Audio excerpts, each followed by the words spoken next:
새해 첫 아침에 사랑하는 교우분들과 함께 시편 23편의 말씀을 듣고자 합니다. 이 시는 여호와는 나의 목자시니 하는 고백으로 시작합니다. 반짝 퀴즈를 드리고 싶은데요. 혹시 여호와는 나의 목자시다 하는 말이 히브리어로 무언 줄 아십니까? 아니, 그런 걸 내가 어떻게 알아? 하고 생각하시는 교우분이 계신다 그러면 정답은 의외로 아주 가까이에 있습니다. 이 우리의 찬송 331쪽에 나오는 시편 찬송이 있지 않습니까?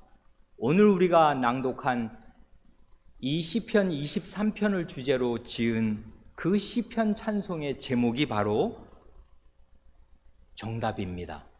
뭡니까?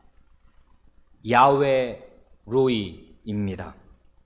이 우리의 찬송에는 시편 찬송이 모두 7곡 있고 그 중에 첫 곡을 우리가 시편 1편을 주제로 지은 복 있는 자를 우리가 방금 하나님의 어전에 바쳤습니다. 시편 찬송이 모두 7곡 있는데요. 그 중에서 유일하게 이 23편을 주제로 지은 이 곡만 곡의 제목이 히브리어입니다.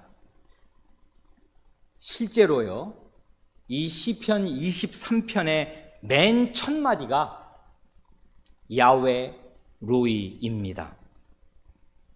야훼 로이에서 야훼는 다 아시는 대로 여호와고요, 로이에서 그 이는 그 나의라는 말하자면 1인칭 소유격 전미사입니다.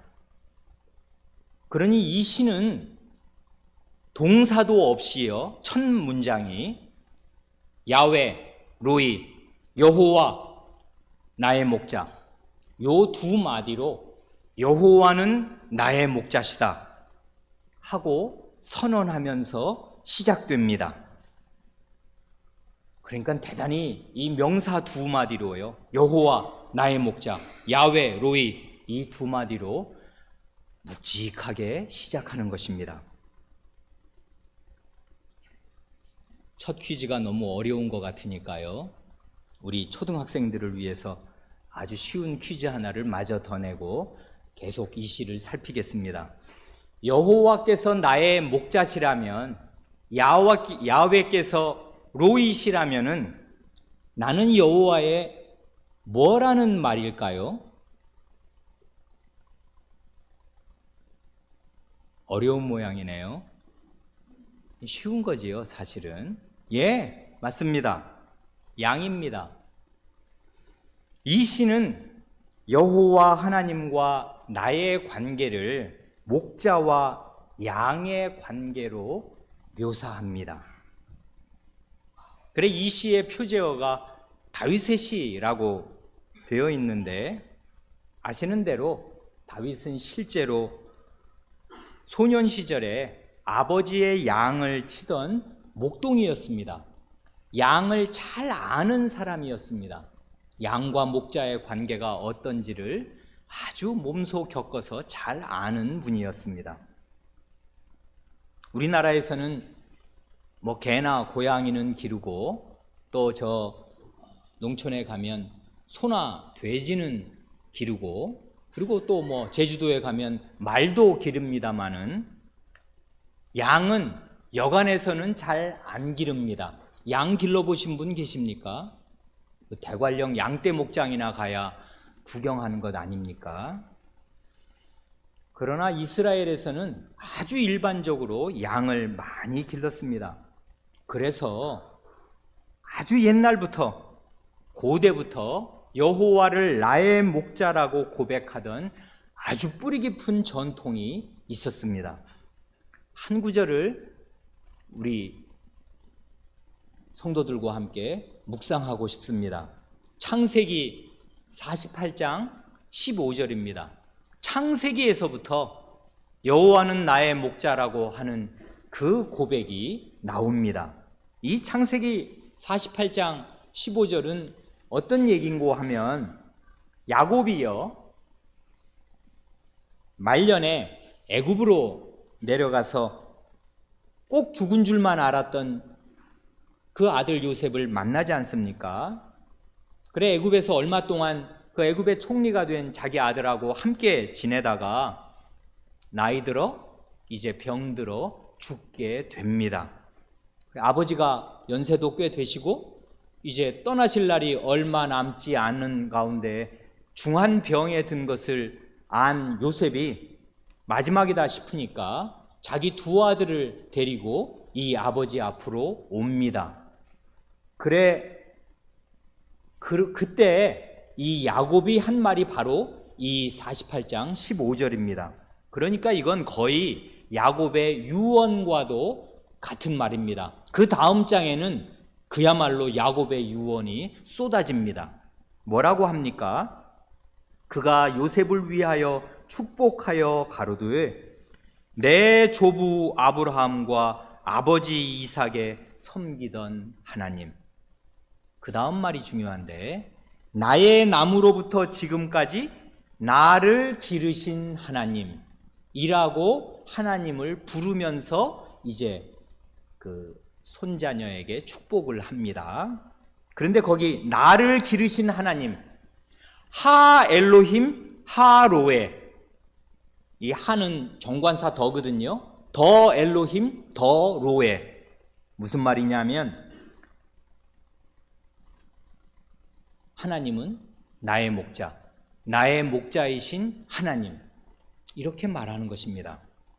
말하자면 제가 사는 동안 지금까지 저의 목자가 되어주신 하나님이라고 부르면서 이제 이 축복의 말을 시작합니다. 이렇게 야곱의 고백도 그렇지만요, 이 시 우리가 지금 묵상하고 듣기를 바라는 이 시편 23편의 시에서 놓치지 말아야 할 아주 중요한 사실이 있는데 그건 뭐냐면 여호와를 나의 목자라고 고백하는 사실입니다. 잘 보면 이 시는 처음부터 끝까지 1, 2, 3, 4, 5, 6절, 6절 전체가 모두 놀랍게도 개인적인 고백입니다. 물론 우리가 아는 대로 목자가 양을 한 마리만 기르는 경우는 거의 없습니다. 그러니까 목자는 양떼 전체의 목자이고 양의 입장에서는 우리의 목자라고 말할 수 있고 그렇게 말해야 할 것입니다. 그렇지만은 이 시에서 말하려는 것은 1차적으로 그것이 아닙니다. 여호와는 나의 목자시다 하는 것입니다. 그러니 참된 신자라면은, 내가 참된 신자라면은 하나님은 나의 하나님이시고 여호와는 나의 목자시다 하고 개인적으로 진심 어리게 고백할 수 있어야 마땅합니다. 그러니 어려서부터 부모님의 손에 이끌려 부모님의 인도로 교회에 나온 자녀 여러분들이 명심해야 할 사실이 또한 이것입니다. 야곱의 고백을 다시 들어보십시오.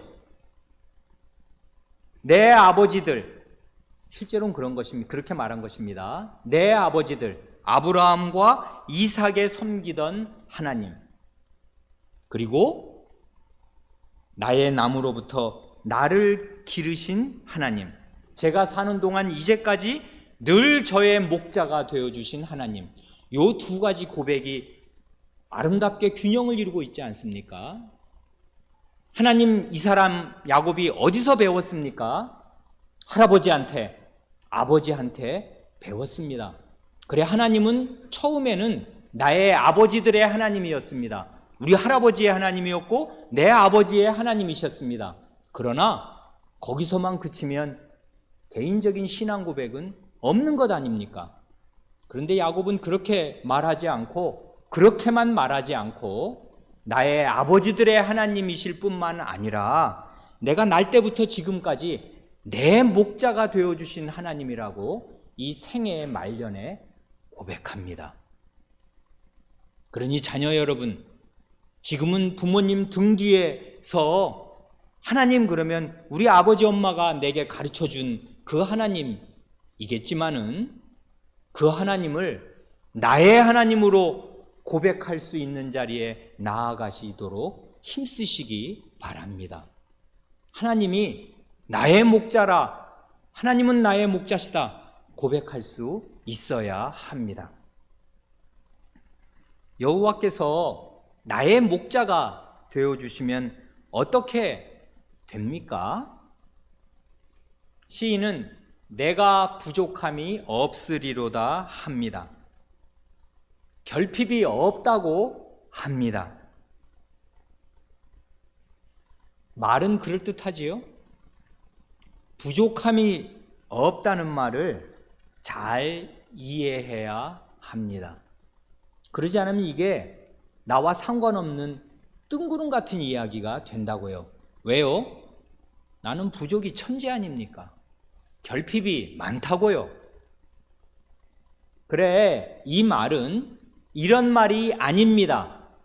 하나님께서 나의 목자가 되어주시면 나는 아주 천하태평이 되어서 실제로 걱정할 일이라고는 하나도 안 생기고, 돈이 부족한 일이라고는 없고, 건강이 부족해질 일도 없고, 아무 위험도 안 당하게 되어서 그야말로 부족이 하나도 없다, 요렇게 되는 것인가 하면 전혀 그것이 아닙니다. 당장 3절을 보세요. 죽다 살아납니다. 4절을 보세요. 죽음의 음침한 골짜기로 들어갑니다.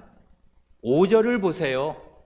원수 가운데 둘러싸여 있습니다. 부족이 있습니까? 없습니까? 많습니다. 그런데 어떤 점에서 부족이 없다고 말할 수 있는가 하면 이런 것입니다. 2절에서 여호와가 나의 목자시면 그 여호와 하나님께서 양인 나에게 필수적인 생명의 양식을 공급해 주시고요, 그런 면에서 나는 부족이 없습니다. 여호와께서 나의 목자가 되어주시면 3, 4절에서처럼 모든 위험에서 친히 보호해 주시고 이 모든 눈물 골짜기 같은 인생길에서 친히 나를 인도하셔서 마침내 6절에서처럼 여호와의 집에 들어가게 하시겠습니다.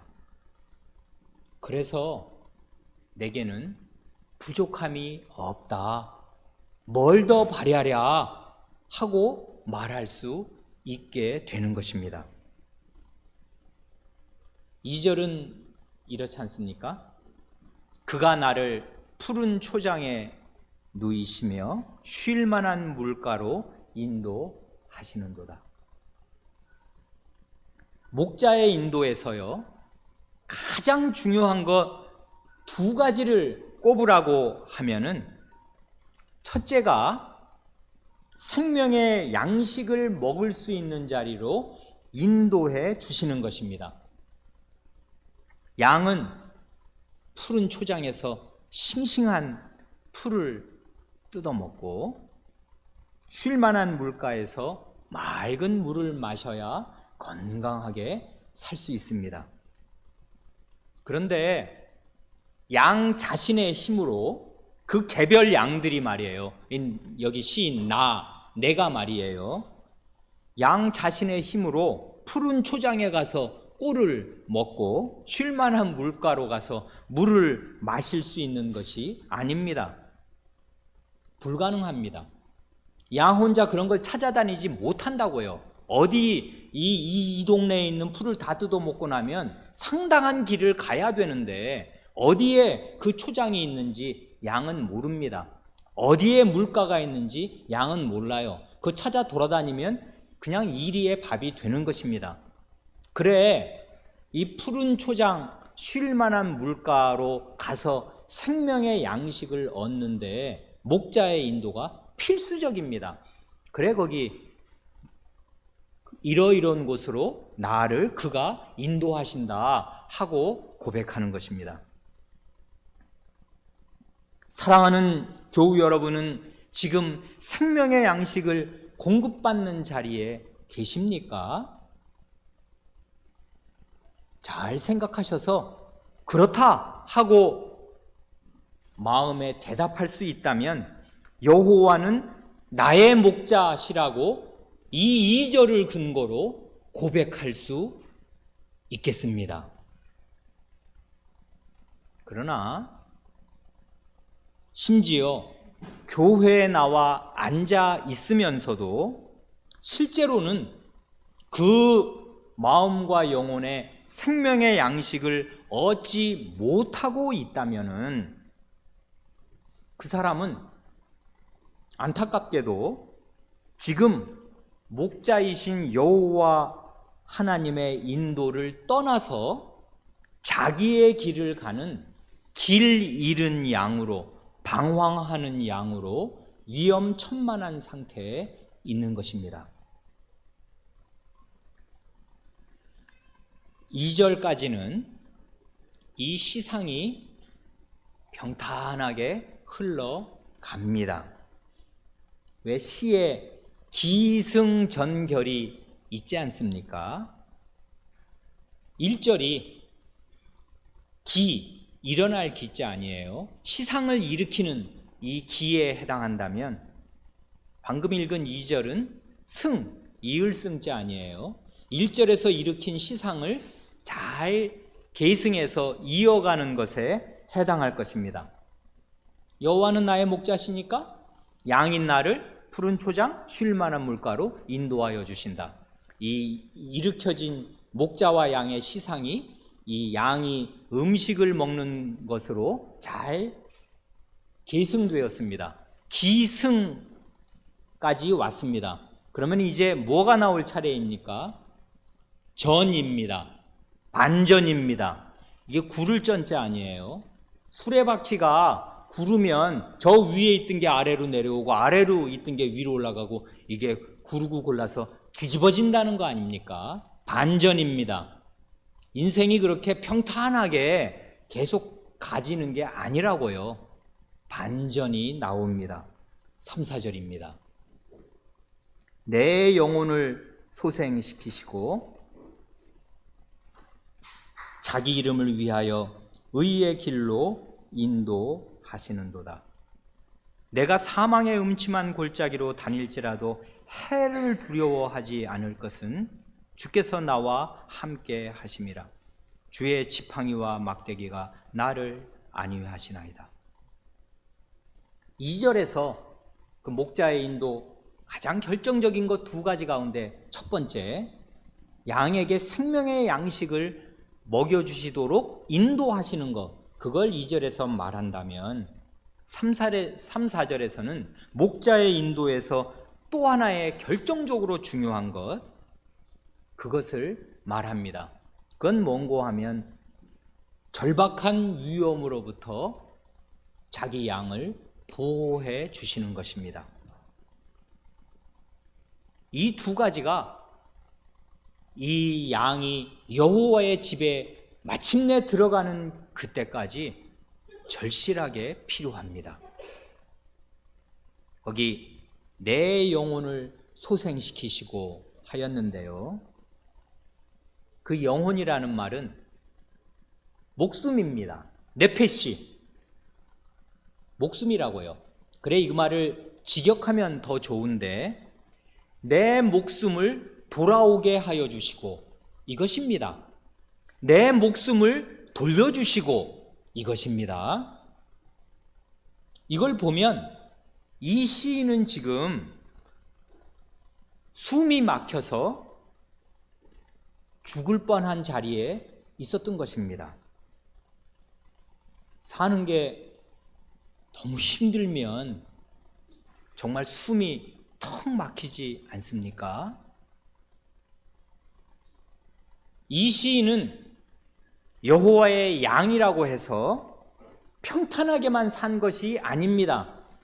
저 푸른 초원 위에 이렇게 가가지고 풀 뜯어먹고 좋은 물가에서 물 먹으면서 포동포동 살만 찐 것이 아닙니다.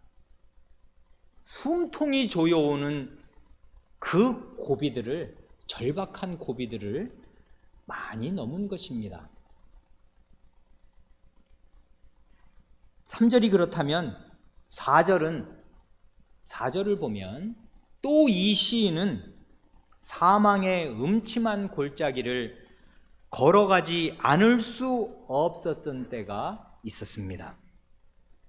사망의 음침한 골짜기란 직역을 하면 죽음의 그림자입니다. 죽음의 그림자니까 얼마나 무서운 그림자입니까? 죽음의 그림자가 뒤덮은 캄캄한 골짜기입니다.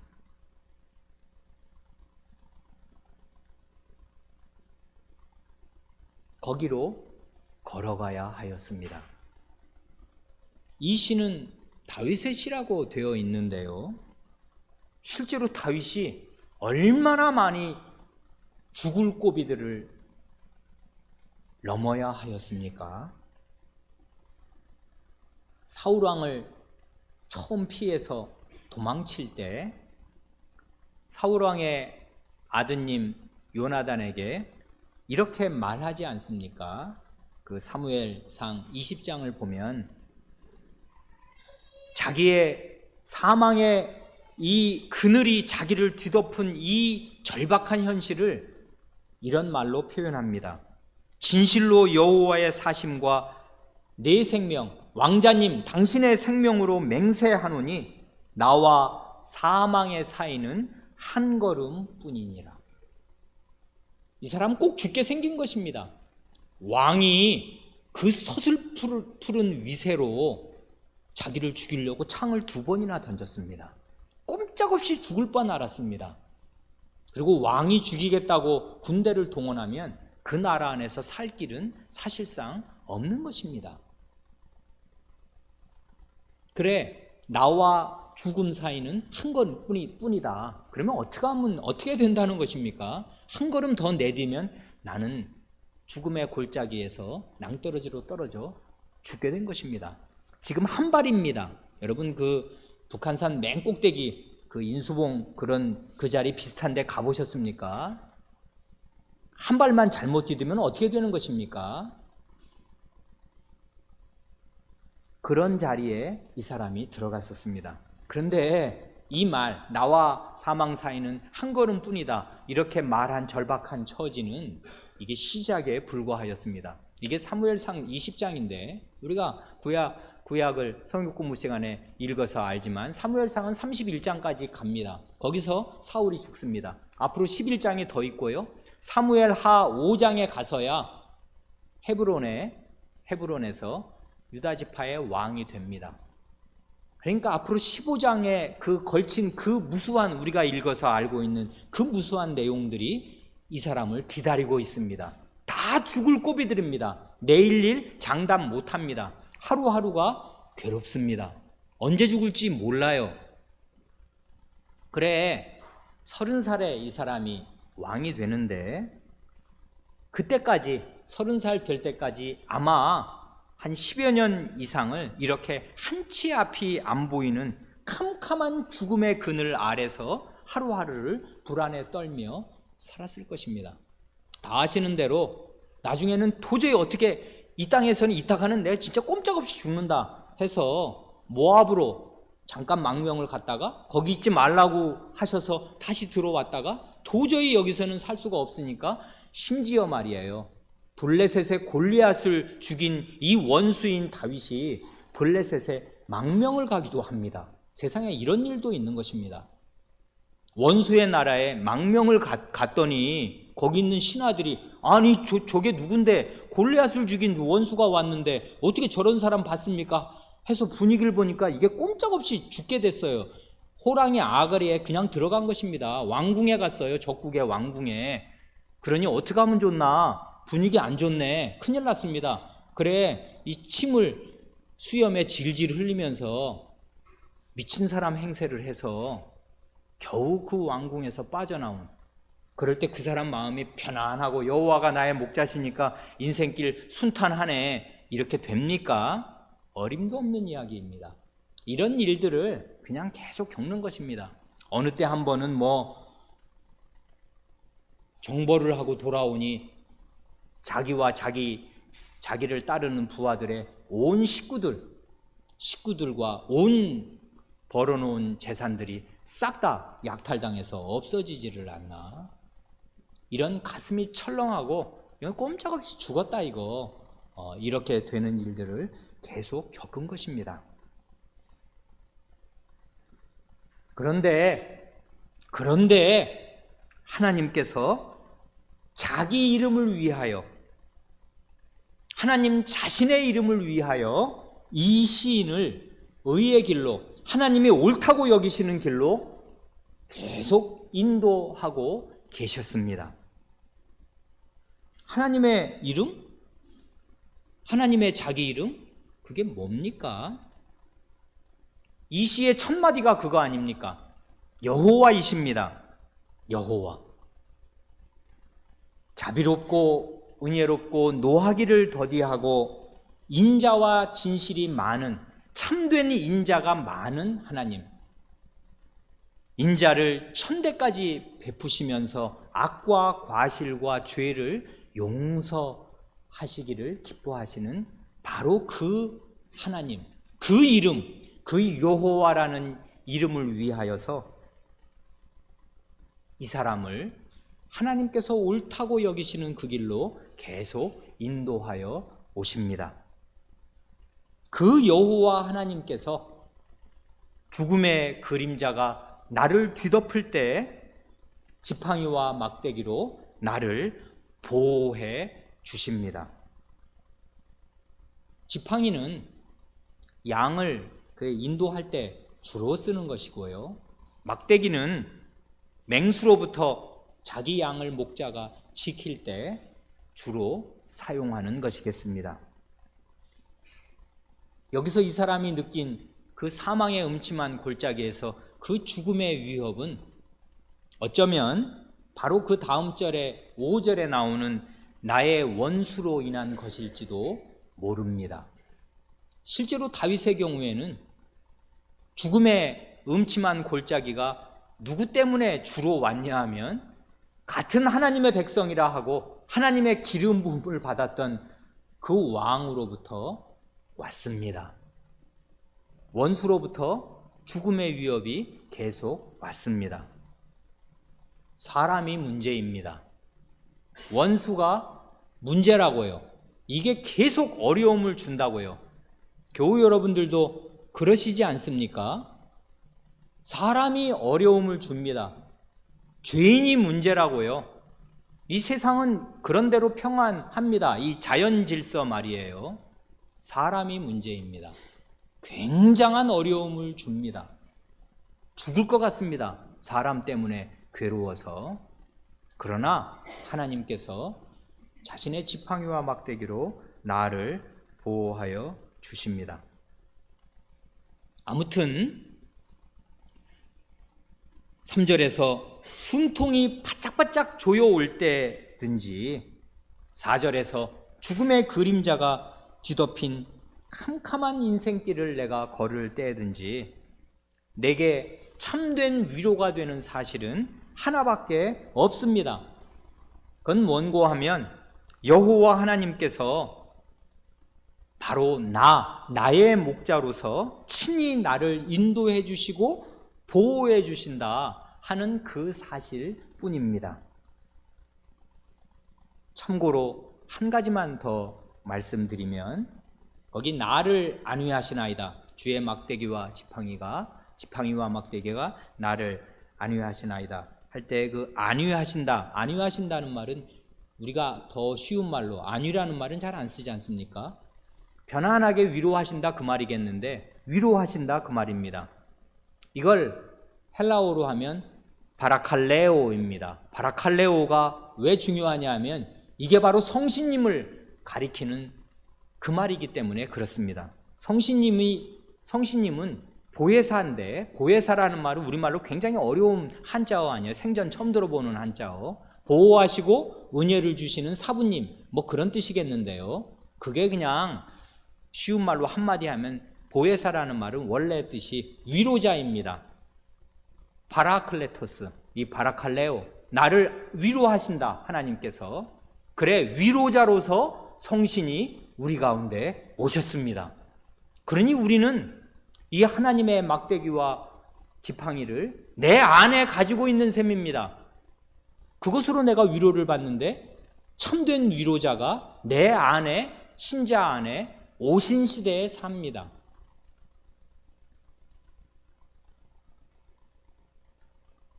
그런데요, 여기 4, 5절에서 한 가지 놓치면 대단히 아쉬운, 주목해보면 좋을 사실이 하나 있습니다.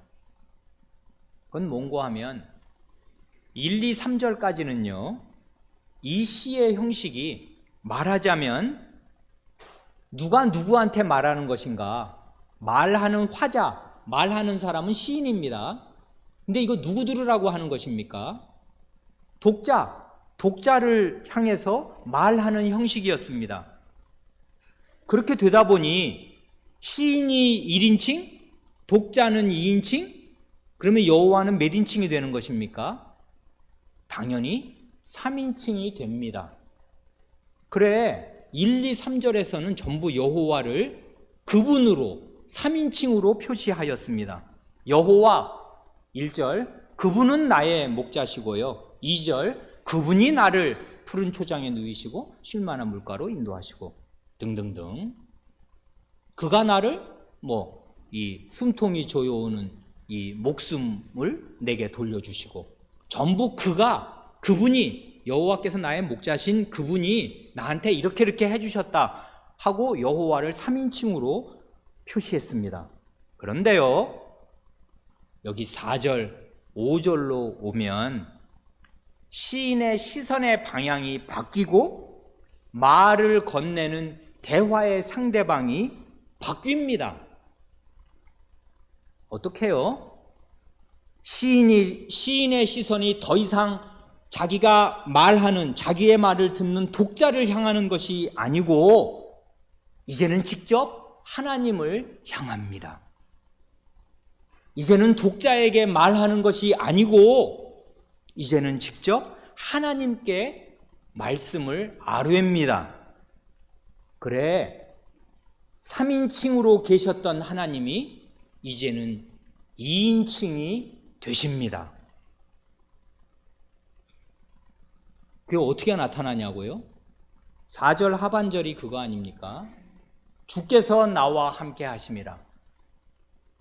주의 지팡이와 막대기가 나를 안위하시나이다. 5절 첫 말은 주께서 내 원수의 목전에서 내게 상을 베푸시고 등등등. 그런데 여기 이 주께서라는 말이요, 이건 다 번역어니까 어쩔 수가 없는 것입니다.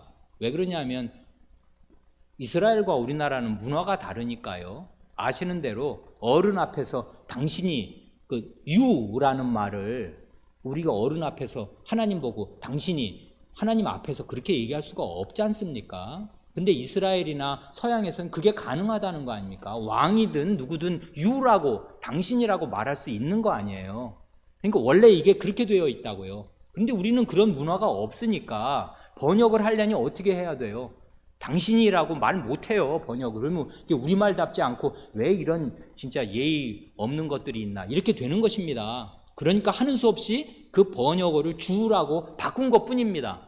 그러니 원래 그 생생함을 제대로 이해하는 것이 우리에게는 필요한데 여기서는 지금 누가 누구한테 말하는 것입니까? 시인이 하나님을 앞에 모시고서 하나님 당신, 하나님 하고 하나님께 지금 이걸 드리는 기도란 말이에요, 이 말이. 그래 하나님 당신께서 나와 함께 하여 주시고, 하나님 당신의 지팡이와 막대기가 나를 위로하여 주시고, 하나님 당신께서 나를 내 목전의 원수에서 내게 이 잔치상을 베풀어 주신다, 그것입니다. 왜 이렇게 하나님이 3인칭에서 2인칭으로 바뀐 것 같습니까? 이건 생각해 볼 과제입니다. 한 가지 생각은 이렇습니다. 죽음의 그림자가 4절에 드리워졌습니다. 3절에서는 숨통이 조여옵니다. 그러면 다른 것은 다 필요 없는 것입니다. 다른 사람 다 소용없는 것이에요. 주님과 1대1로 마주 앉는 것입니다. 주님께 다른 그 사이에 어떤 것도 넣지 않고요, 주님 앞에 나아가는 것입니다. 주님과 나 1인칭과 2인칭밖에 없습니다. 죽을 고비에 들어가면 이렇게 되는 것이고 이렇게 되어야 하는 것입니다. 목숨이 왔다 갔다 하는데 딴 게 보이는 게 어디 있어요? 주님 한 분입니다. 주님과 나와 주님, 이것뿐입니다. 5절입니다. 당신께서 내 원수의 목전에서 내게 상을 베푸시고 기름으로 내 머리에 바르셨으니 내 잔이 넘치나이다. 5절로 넘어오면 시상이 바뀝니다. 이제까지 늘 4절까지 주의 지팡이와 막대기, 그 말까지 유지되어 왔던 그 목자와 양의 그림, 목자와 양의 이미지를 이제 싹 내려놓습니다. 그리고 인간 사회의 잔치집으로 그림이 바뀝니다. 이게 시인의 자유로운 자유자재의 변신이라고요. 언제까지나 그 목자와 양의 그 그림 하나를 가지고 모든 것을 설명할 수는 없는 것입니다. 양이 무슨 실제로 양이 주인집 잔치상에 앉는 경우는 없는 거 아닙니까? 그러니까 그런 그때까지 설명했던 그 이미지를 벗고 이제 새로운 이미지로 설명을 하는 것입니다. 여기 기름을 머리에 바르고요, 잔을 가득 채워주는 것은 고대 근동에서 잔치집의 주인이 귀한 손님을 대접하는 방식입니다. 우리나라에는 없지 않습니까? 머리에 기름, 향유를 왜 발라줍니까? 이게 이스라엘이 먼지 많은 나라, 그리고 이런저런 냄새가 나는데 그 귀한 손님이 오면 잔치집의 주인이 그 귀한 손님을 아주 예우해 주는 그런 표시로서 그 머리에 향유를 발라드리고, 그리고 그 손님의 그 잔에 포도주를, 잔치 음식, 기쁨의 음료를 가득 부어주는 것입니다. 하나님께 이런 대우를 내가 받습니다. 원수들이 포진한 바로 그 앞에서 잔치상을 하나님께로부터 받습니다. 마지막 6절입니다. 나의 평생에 선하심과 인자하심이 정녕 나를 따르리니 내가 여호와의 집에 영원히 거하리로다. 히브리 시로 이 시를 읽으면 정령이라는 말, 그 말이 아크인데 그 말이 이 6절에 맨 앞에 나옵니다. 강조하는 것입니다. 아크, 틀림없이, 반드시, 기필코 시인의 요지부동한 확신이 천명됩니다. 뭘 그렇게 확신하고 반드시 되리라 선언하는 것입니까? 이것입니다. 선하심과 인자하심이 틀림없이 내 인생길을 뒤따라 오겠습니다. 선하심에서 그 선은 토브인데요. 이건 아주 중요한, 히브리 사회에서 굉장히 중요한 단어 아닙니까? 선에 반대되는 말은 뭡니까? 뻔하잖아요. 악이지 않습니까? 그 악이라는 말이 사실은 4절에 이미 나왔었습니다. 내가 사망의 음침한 골짜기로 다닐지라도 해가 바로 그 악입니다. 선과 악의 대비가 이 시에 명료하게 나타납니다. 죽음의 음침한 골짜기로 가서 죽임을 당하거나 목숨을 잃게 되는 거, 그리고 많은 해악을 당하는 거, 그게 악입니다. 그런데 하나님께서 나와 함께 하심으로 그게 선입니다. 그래서 선이 나를 따라오겠습니다. 왜요? 내가 죽음의 골짜기로 갈 때에도 그 자리에 계시고 나와 함께 하시는 분이 누구냐 하면 하나님 자신입니다. 주께서 나와 함께 하십니다. 당신이 나와 함께 하여 주십니다. 요게 선이라고요. 선은 하나님께로부터만 옵니다. 하나님이 내게 함께 하여 주시는 것, 그것 자체가 선입니다. 그래, 그 다음 말이 더 멋진데, 선이 어디서 오는가 하면 오직 인자하심. 그 인자가 뭡니까? 헤세드 아니에요. 언약적인 사랑, 여호와 하나님의 그 언약적인 사랑으로부터 옵니다. 하나님의 선하심, 하나님의 인자하심이 나를 따르겠습니다. 이제 드디어 이 시의 결론에 이르렀습니다.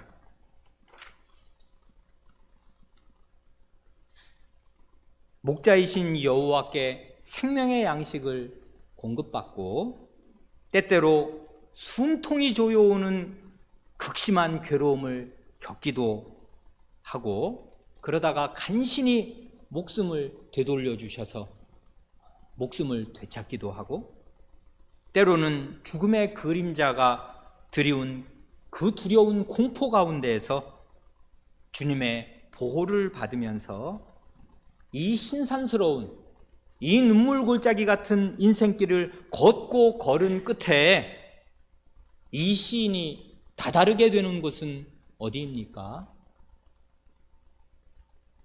집입니다. 집에 가자. 집으로 돌아가자. 여호와의 집입니다. 여기 여호와의 집에 영원히 거하리로다에서 그 거하리로다의 원래 단어는 돌아가리로다입니다. 돌아간다는 것입니다. 슈브인데요. 이 슈브라는 말이 사실은 돌아간다는 말이 3절에도 한번 나왔었습니다. 내 영혼을 소생시키시고, 그 말이 내 목숨을 돌아오게 하여 주시고, 이거였습니다. 목숨이 돌아왔습니다. 하나님의 선하심과 인자하심 덕분에. 그리고 그 하나님의 선하심과 인자하심 덕분에 나는 하나님의 집으로 돌아가겠습니다. 시인은 집을 떠나 타향에 있는 사람이 고향집을 그리워하듯이 여호와의 집, 내 하나님의 집을 고향집처럼 간곡히 바라면서 여호와의 집으로 영원히 돌아갈 것을 소망하고 확신하며 노래합니다. 여호와의 집이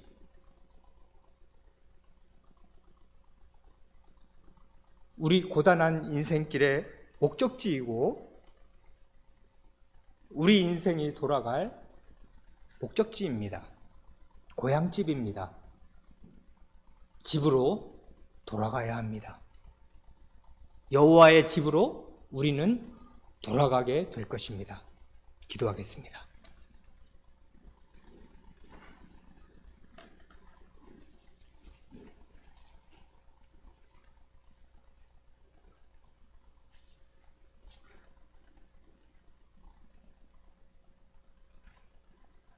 하나님 아버지, 저희가 하나님 아버지의 자식인 거로 여호와 나의 목자에 치시는 양인 거로 저희는 저희 아버지의 집, 우리 아버지의 집으로 돌아가야 하겠사오며, 그러는 과정에서 하나님께서 옳게 여기시는 대로 이 세상에서 생명의 양식을 공급받으나 또한 죽을 고비들을 넘지 않을 수가 없사오며, 순통이 조여오는 그 많은 환난들을 겪지 않을 수가 없사옵니다. 그러나 그 가운데서도 주님께서 저희의 목숨을 돌려주시기도 하시며 저희를 그 모든 죽을 고비들에서 저희와 함께 하시고 저희를 보호하시며 지키시고 여호와 하나님의 이름값을 하시며 저희를 지키셔서 마침내 여호와 하나님의 집, 저희가 가야 할 고향집에 이르게 하시겠사옵니다. 이 새해 첫 아침에 저희의 고향집이 어디인가 생각하게 하시옵소서. 이 덧없는 이 세상에 마음 붙이지 않게 하시고 돌아갈 본향이 저희 위에 있음을 기억하게 하시옵소서. 저희 가운데 극심한 시련과 어려움 가운데 있는 주님의 양들, 주님의 자녀들을 불쌍히 여기시옵소서.